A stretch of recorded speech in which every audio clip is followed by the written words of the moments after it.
Welcome to Healing Wisdom, a Thursday morning talk show featuring guests sharing their stories and knowledge. We discuss the healing aspects of the arts, metaphysics, social justice, and adventure through all types of terrain. So join me, Pandora Peoples, here on WOMR 92.1 FM in Provincetown and WFMR 91.3 FM in Orleans. We're streaming worldwide at WOMR.org. Hello out there. I am very pleased to be with you this morning. My guest today is Christopher Setterlund. He is a 9-time author and he is a 12th generation Mayflower descendant. He is the creator of In My Footsteps, a Cape Cod and New England podcast. He's going to unleash episode 131, I believe, next week. So Christopher is an author of the true crime novel Searching for the Lady of the Dunes and was featured on WCVB's Chronicle. So welcome, Christopher Setterlund. Thank you so much for being with us today. Thank you so much, Pandora, for having me. This is so much fun. I can't wait to just chat about whatever you want to chat about. Yeah. So before we get into some Cape Cod history and your favorite sites on the Cape, and we're going to talk a little bit about ghosts, I would love for you to talk first about this 1974 Provincetown murder mystery and your participation in the Victor Franco documentary. Oh, boy. So talk about living my life being like a movie for the better part of 2 years. The Searching for the Lady of the Dunes book that I released early last year, it's my proudest accomplishment as an author, but it's also something where the story of just creating it's things that I never thought that I would experience, I experienced. And growing up on Cape Cod, growing up with the Lady of the Dunes murder mystery, if you had told teenage me that I would have even a small hand in helping getting this case solved, I just said, no way. So it's a very, very broad subject. The case itself is fascinating. It looked for a lot of time that there would never be a solution, that it would just fade away, and that the Lady of the Dunes would forever be a Jane Doe with a stone at St. Peter's Cemetery in Provincetown. And that just, it was what it was. And here we are now where we know her, Ruth Marie Terry, her husband, well, second, third husband, Guy Moldovan, was named as her killer. I believe there was more than just him, but there's resolution for her family. Yeah, what a story. I mean, people have been thinking about this for what is that, 50 years? And it left everyone feeling really unsettled.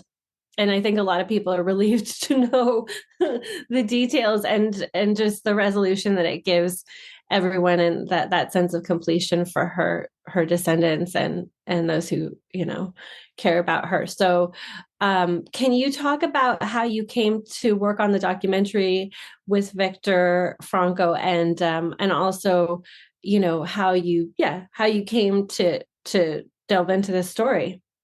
Oh, absolutely. This is one of those things that I could write a book about, this whole thing. So Victor Franco is the pseudonym for Frank Durant, who was the producer of the documentary. As he was doing this project, I don't know how long into it, but people started saying, you've got enough here for a book. And he Googled Cape Cod author and found me. And he basically cold called me, Facebook messaged me out of nowhere, just a message from someone I've never heard of saying, would you like to talk about the Lady of the Dunes? I was kind of like, A, who is this person? And B, I said, I don't really have that much knowledge besides what's already out there. So we chatted, his enthusiasm for the project, him wanting to, his whole thing was giving her name back. He didn't have delusions of grandeur. He didn't want to make money, and he hasn't made money on the documentary. That was a big part of it. He didn't want to exploit or sensationalize. We met up And our meeting was, again, something out of a movie where we were supposed to meet in a parking lot. This was during the peak of COVID. I said, let's meet at a Dunkin' Donuts. He said, that's great.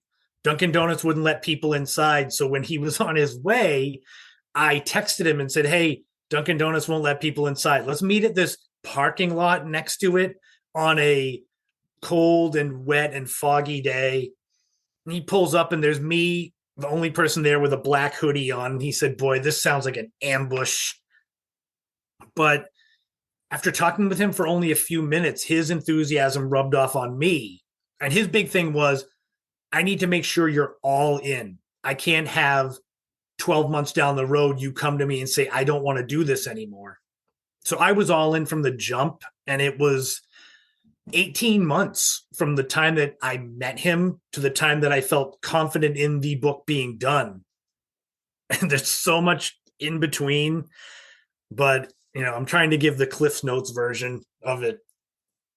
Yeah. So can you talk about the difference between the documentary and your book, and just how sort of how it helped to solve the story ultimately?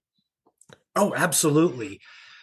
So I would say the documentary is kind of the proverbial tip of the iceberg, and the book is the iceberg itself. And the reason I say that is because Frank and his crew, they filmed 50 something hours of footage in Provincetown, interviews and such, and they whittled that down to a 90-minute documentary. The documentary itself was done well before any resolution came for the case. Luckily for me, writing the book is a lot different. It's 93,000 words.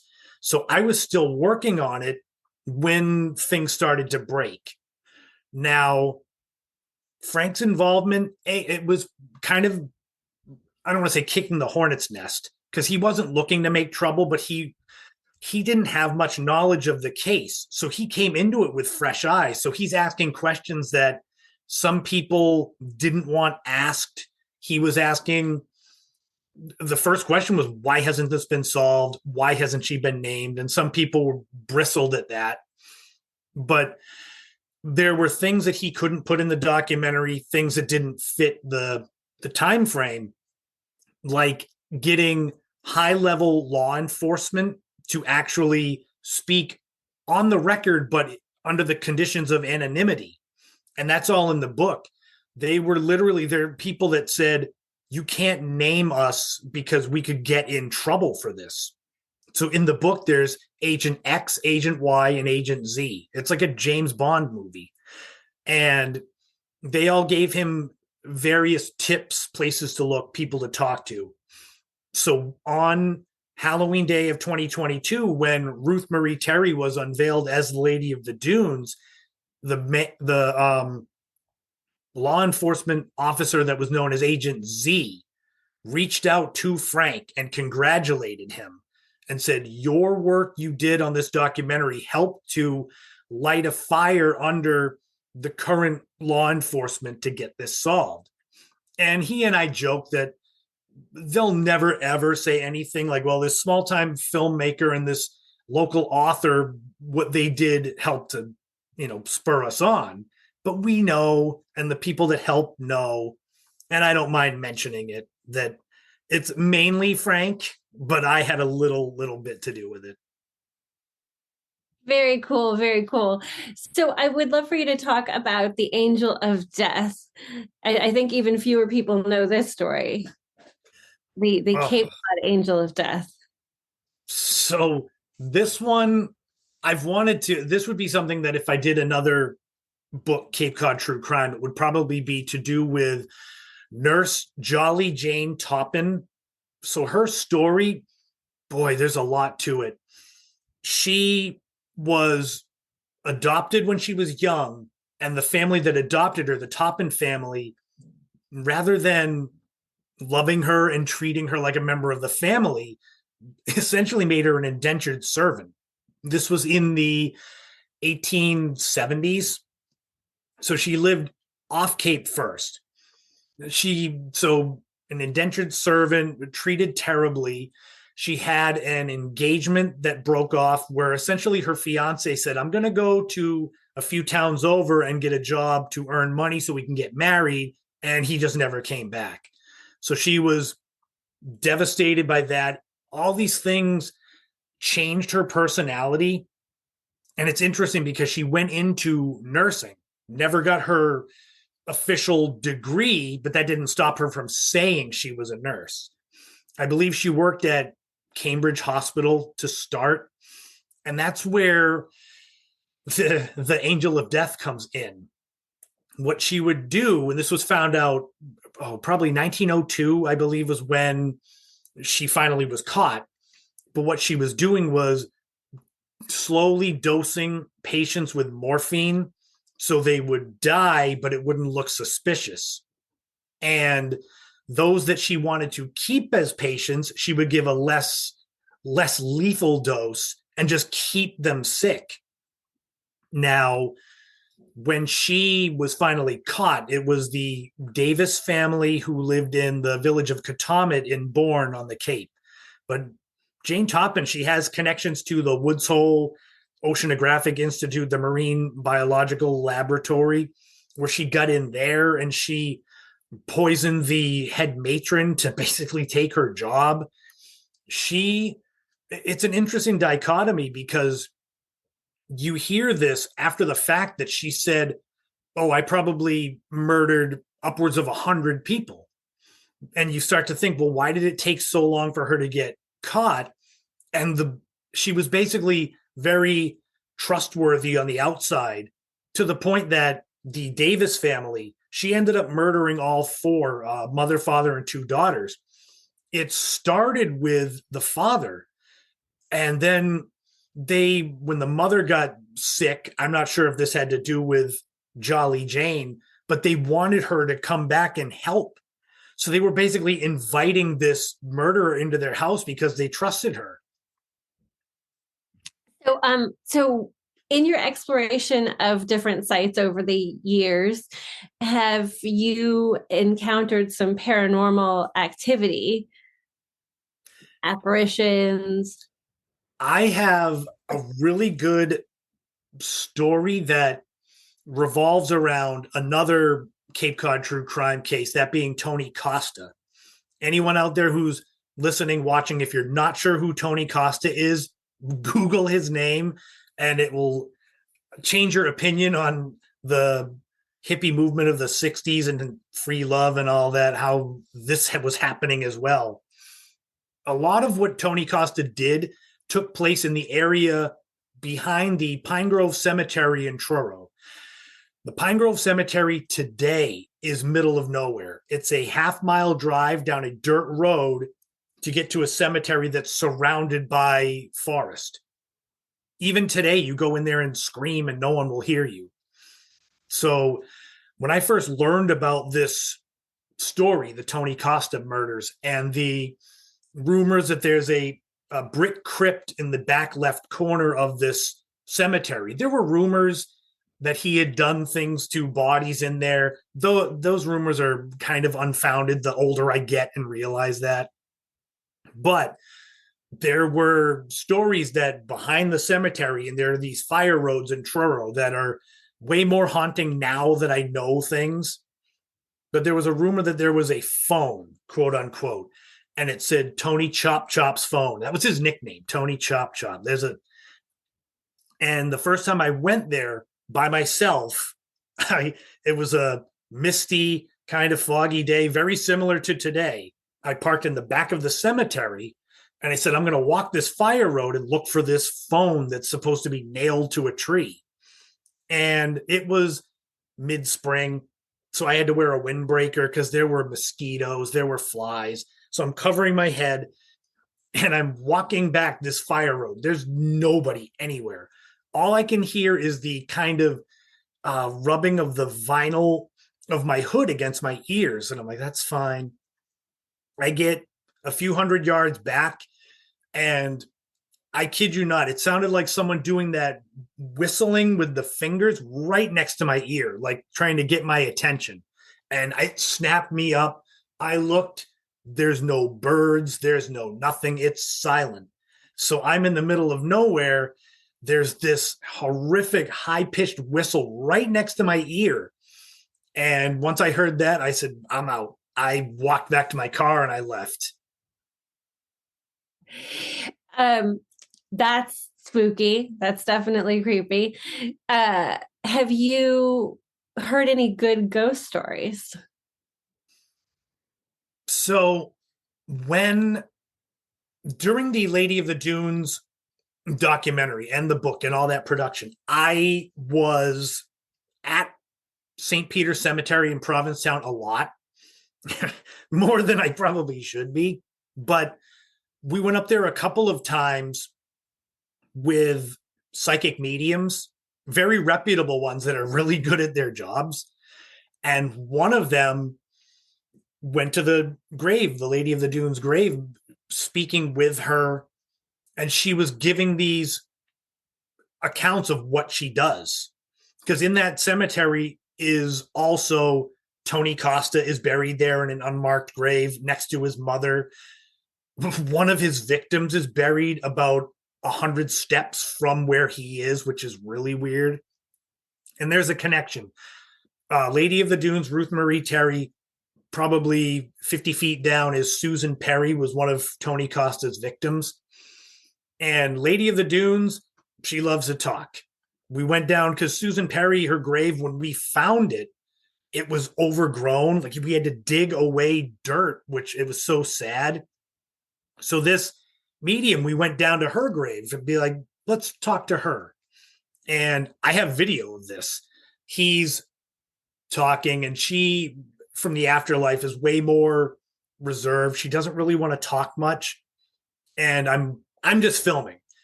And the medium, he stops and he looks and he says, did you hear that? And I don't know. He said, it's like a buzzing wind.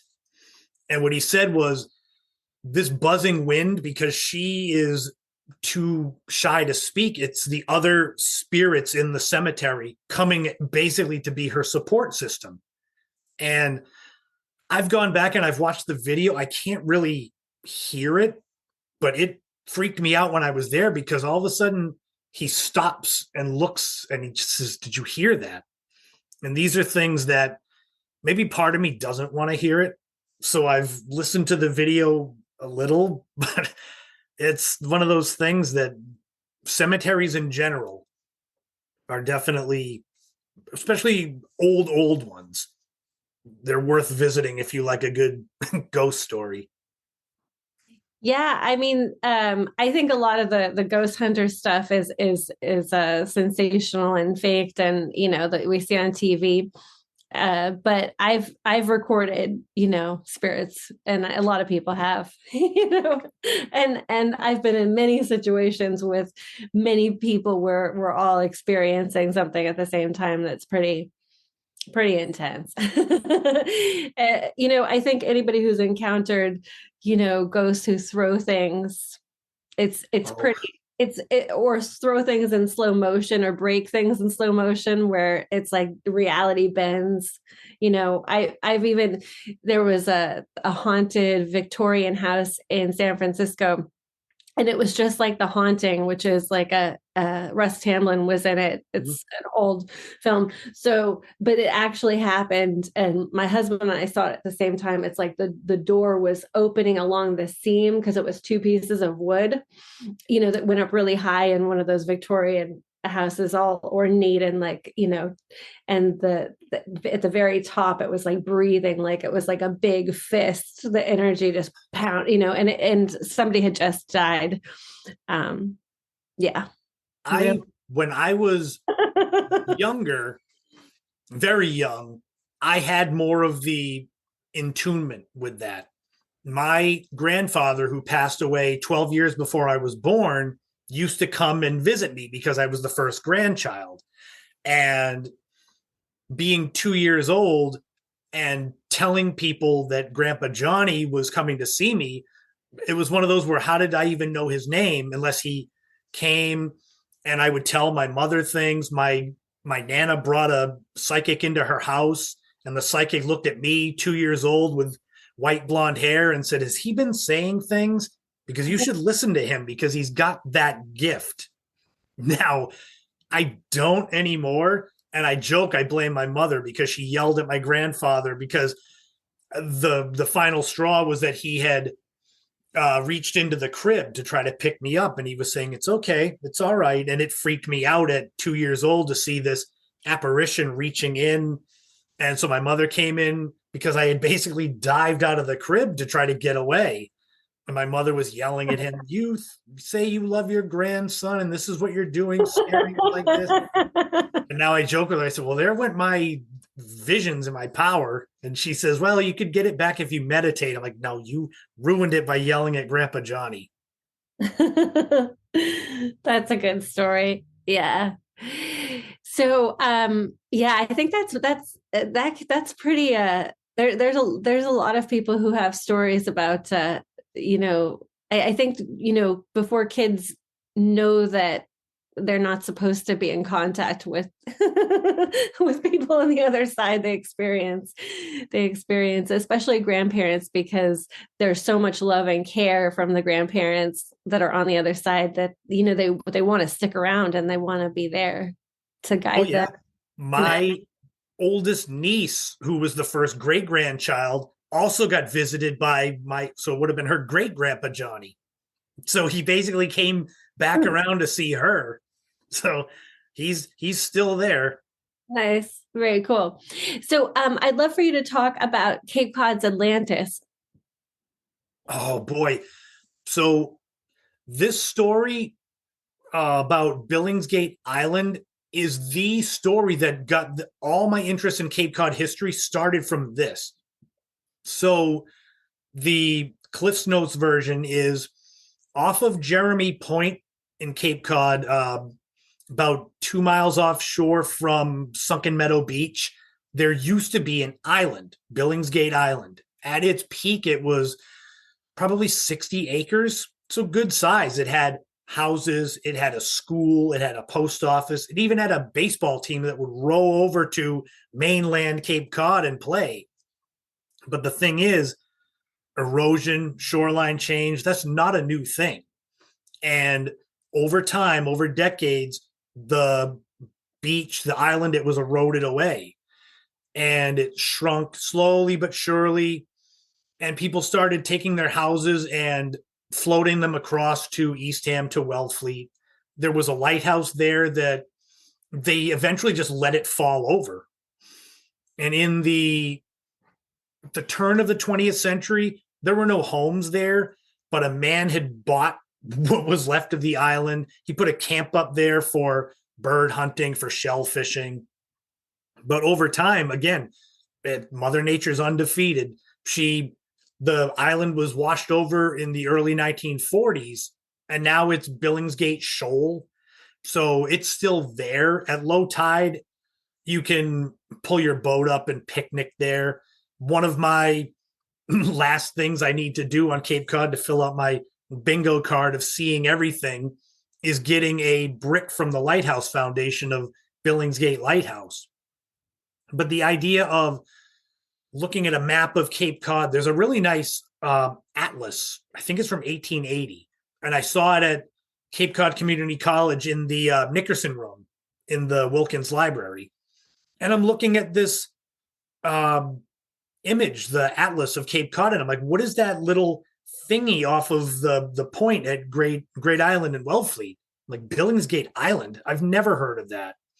And that ended up being one of my main papers I wrote for college, was the shoreline change and how Billingsgate Island, if that can erode away, then other islands, Nantucket, Martha's Vineyard, Cape Cod itself, it's on borrowed time, centuries and such. So it's not like tomorrow, but still, there was this island and now it's not there.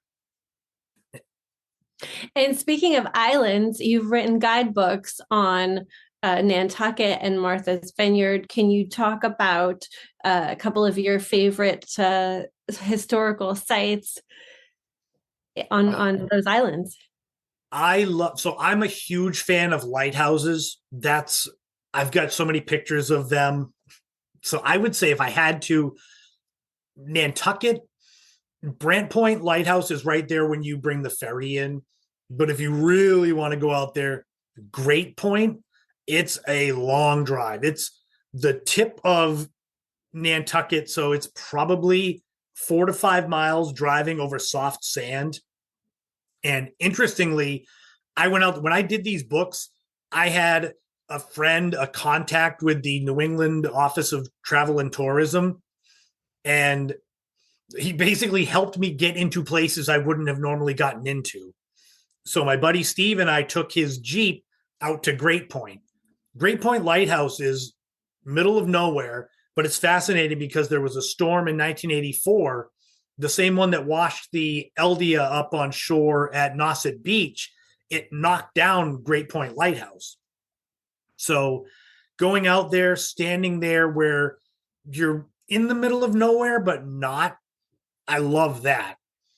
And then on the Vineyard, I mean, having gone to the Vineyard and knowing the movie Jaws, that really was the big thing for me, was seeing Gayhead Lighthouse, which is in the movie, seeing the Chappaquiddick Beach Club where the tents are in Jaws, seeing the bridge where people jumped off where the shark went into the pond. I'm a sucker for that because there aren't many filming locations that are accessible to me. I would have to drive far, far away. So being able to see the places from Jaws, Menemsha, where Quint's boat was, oh, I love that stuff. Cool. And speaking of that feeling of being in the middle of nowhere, but also being close in proximity, relatively to civilization, I feel like certain sites feel like a time capsule. There's just a sense of history, and you can just kind of, feel there's like a hauntingness, or even just like a melancholy, or even a happy nostalgia feeling about certain places. Like you can kind of feel the living history. It can be very palpable, somehow, so there are places on Cape Cod that are relics. And so there used to be a railroad that went all the way out into Provincetown. And most of that has been torn up and replaced with the bike trails. But you can go out in Truro. There are still there used to be a bridge that went over the Pamet River. And so it's fascinating for me to be able to stand where something else used to be. In Hyannisport, there was an old railroad wharf. And if you go to, I think it's Keys Beach in Hyannis, and you walk a little bit, so if you're facing the water a little bit to the left, the end of the wharf is there, little pylons, and you stand there and look at them and think, because there's postcards, and you think about 150 years ago how different things were. Or then you go, there are secret cemeteries on Cape Cod. There's a smallpox cemetery in Provincetown that is a few hundred yards off of Route 6. And you go there and stand before these gravestones. Most of them are broken off. And you realize that these were people with lives, and their stones are numbers. Now they know who they were with names. But that's very haunting and humbling. Very cool. Thank you so much, Christopher Setterlund, for being with us today. It's been a pleasure. Thank you so much, Pandora, for having me. I had so much fun.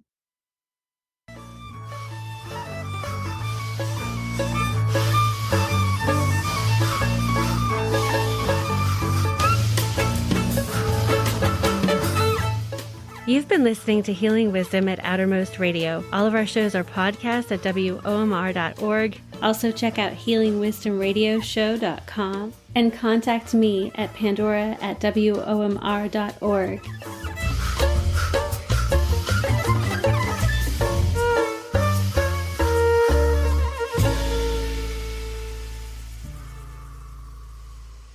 Our theme music is provided by Mazen. You can find her website at mazenmusic.com. That's MAESYN.